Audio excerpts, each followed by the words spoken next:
Le ComCyber est arrivé déjà à un premier niveau de maturité qu'il a construit en 5 ans de façon extrêmement rapide et on voit qu'il y a encore des perspectives ou des choses à consolider. Je m'appuie fondamentalement sur mon état-major qui est actuellement pour une grande partie à Balard auprès du chef d'état-major des armées et sur un groupement de cyberdéfense des armées, le GCA, qui est présent ici à Rennes. Alors l'ADN du ComCyber, c'est l'opérationnel. L'opérationnel dans l'univers du numérique, dans le cyberespace plus exactement, et sa vocation première, c'est de conduire des opérations dans cet espace. Pour ce faire, il travaille dans 3 domaines de lutte. La lutte informatique défensive déjà, comment protéger les réseaux du ministère de la Défense et les réseaux militaires, nos systèmes d'armes, nos systèmes de communication qui sont déployés sur tous les théâtres d'opération, et puis la dominante lutte informatique offensive pour aller attaquer l'adversaire, le contrer, le neutraliser dans le cadre de nos déploiements opérationnels. Et enfin, la lutte informatique d'influence qui nous permet de contrer le narratif agressif que l'on peut avoir sur nos théâtres d'opération et à l'encontre de notre pays. On peut éventuellement par une image le simplifier en disant que le numérique, en général, et les personnes qui s'occupent du numérique au sein du ministère des Armées sont ceux qui construisent les capacités de communication, les capacités de nos systèmes d'armes pour être en mesure de manœuvrer et de conduire nos opérations.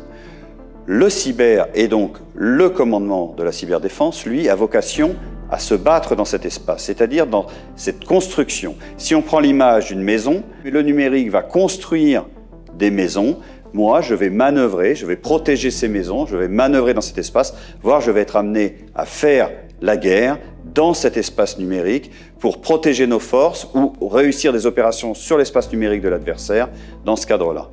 Ça veut dire que je suis présent en amont dans la construction en précisant ce que je souhaiterais pour protéger, mais qu'en face de moi, dans l'espace du numérique, les gens ont besoin de manœuvrer, donc vont vouloir plutôt une ville ouverte, là où moi, naturellement, pour la protéger, je serais plutôt sur une citadelle Vauban.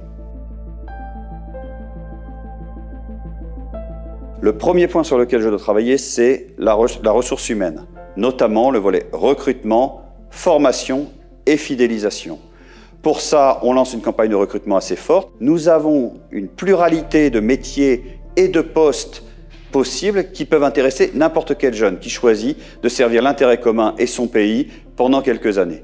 Le deuxième volet, c'est bien sûr la formation. On assure des formations en propre. En général, de toute façon, dans les armées, on est sur de la formation continue. À chaque fois, il y a une forme de tutorat où on vient accompagner le jeune et l'aider à être de plus en plus performant, sachant que tous les jours, il travaille dans son métier. Enfin, la fidélisation. Le principe, c'est de permettre aux jeunes de rester au profit de l'institution quand on a fait un investissement de formation, mais s'ils le souhaitent ensuite, basculer dans des postes différents, d'abord sur Rennes bien sûr et sur Paris, mais également dans les unités des différentes armées, un peu partout, avec énormément de postes possibles à honorer. La deuxième ligne d'opération concerne un domaine où on a déjà beaucoup avancé. Il s'agit aujourd'hui de bien s'assurer que le ComCyber irrigue bien l'ensemble des armées.